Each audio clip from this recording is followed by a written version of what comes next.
What if I told you that one of the most powerful environmental calls to action didn't come from a scientist, an activist, or even a politician, but from the Pope? In 2015, Pope Francis released a Laudato Si, an encyclical that challenges every one of us to rethink how we live on this planet. But has it made a difference? Have Catholics and the world truly changed?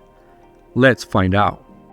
Now that we have posed the big question, let's first dive into what this encyclical is actually really about. Pope Francis didn't just write a document about climate change. He wrote a call to action for every single human being. We're going to explore that core message behind his own words and why they resonated so deeply with so many people.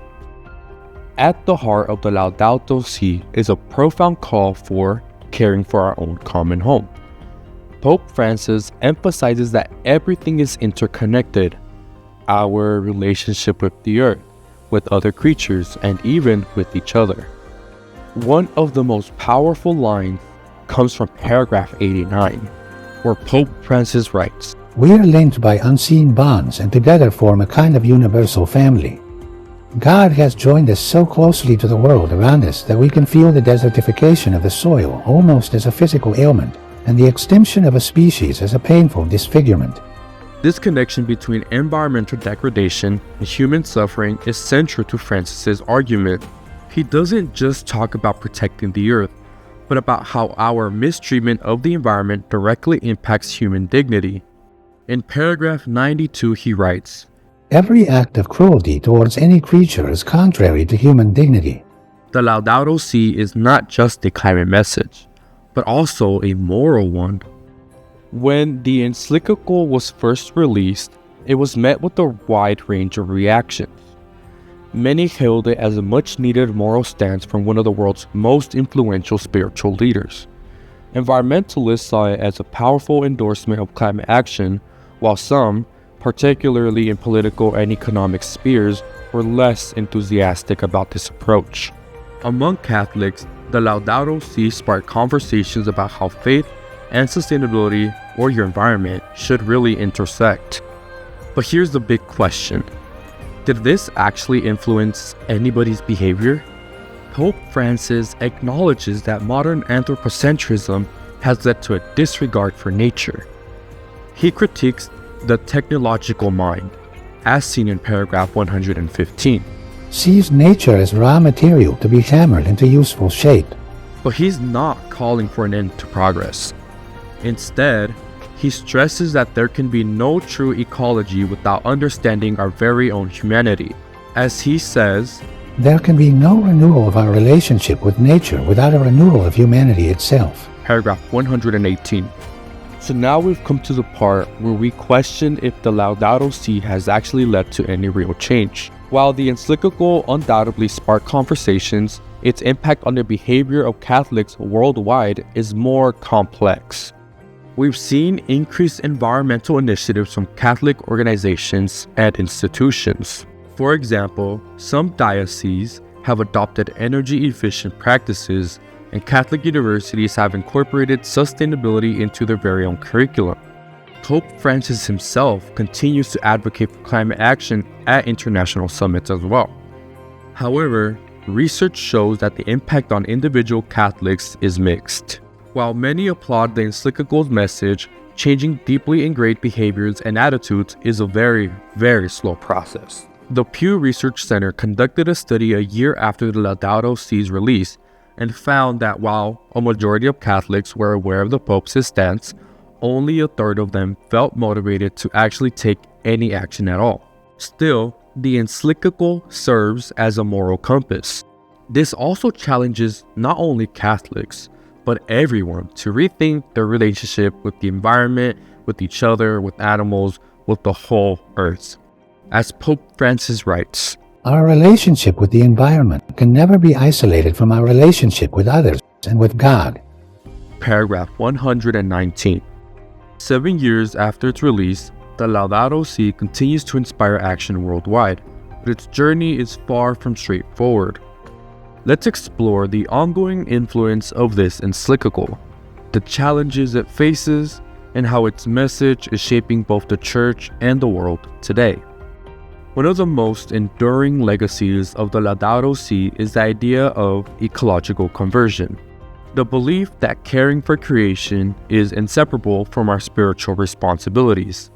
This is reflected in large-scale efforts like the Laudato Si Action Platform, launched by the Vatican to unite Catholic organizations, families, and individuals in a shared mission of ecological sustainability.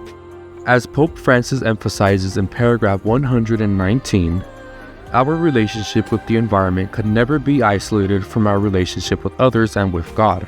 This call for interconnectedness underpins initiatives such as the Global Catholic Climate Movement, which has mobilized over 900 organizations globally, advocating for sustainability and environmental justice. However, these institutional efforts, while promising, have had their fair share of challenges as well. Critics point out the widespread changes Laudato Si advocates for, divesting from fossil fuels, rethinking consumerism, and transforming how we live on a global scale, which are enormous undertakings. Although the Vatican has urged Catholic institutions to divest from fossil fuels, only a small fraction have actually committed to doing so. This raises a critical question. Is the Church's response to the encyclical living up to its ambitious message? In paragraph 118, Pope Francis warns against a dangerous divide in modern thinking, what he calls a schizophrenia, wherein a technocracy which sees no intrinsic value in lesser beings coexists with the other extreme which sees no special value in human beings. This disconnect can be seen in the mixed response to the Laudato Si. Some Catholic groups and political factions have resisted the encyclical, viewing it as a critique of modern capitalism or an overly political statement. In regions like the United States, certain groups have rejected the encyclical's stance, seeing it as infringing on economic freedoms or even as controversial in its critique of industrialization.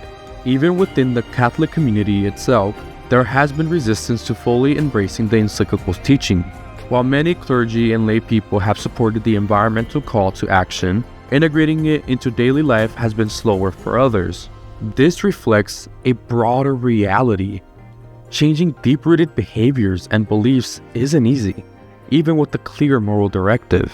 As Pope Francis writes in paragraph 116, modernity has been marked by an excessive anthropocentrism, which continues to stand in the way of collective understanding and efforts to strengthen social bonds. But perhaps one of the greatest challenges the Laudato Si faces is the inertia of climate action on a global scale. The encyclical urges us to recognize the interconnection between environmental crises and human dignity. Pope Francis reminds us in paragraph 92 that every act of cruelty towards any creature is contrary to human dignity. Yet, bringing about real, lasting change remains a slow and complex process. As much as the Laudato Si has sparked institutional change, from the divestment from fossil fuels to educational programs, there is a larger goal that Pope Francis has envisioned, a cultural shift where humanity redefines its relationship with nature and each other.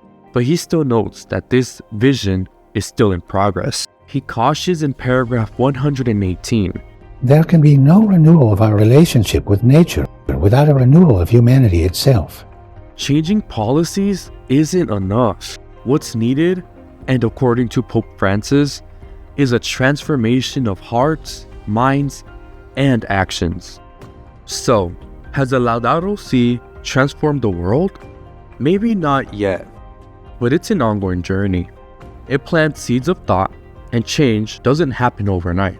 The encyclical reminds us that our collective responsibility to take care of the planet and for each other is a shared task, and there's still time to make a difference. If you were intrigued by Pope Francis' message, I suggest we take a moment to read the full encyclical. We can reflect on his teachings and think about how we can contribute to a more sustainable world. Thanks for watching, and let's keep the conversation going.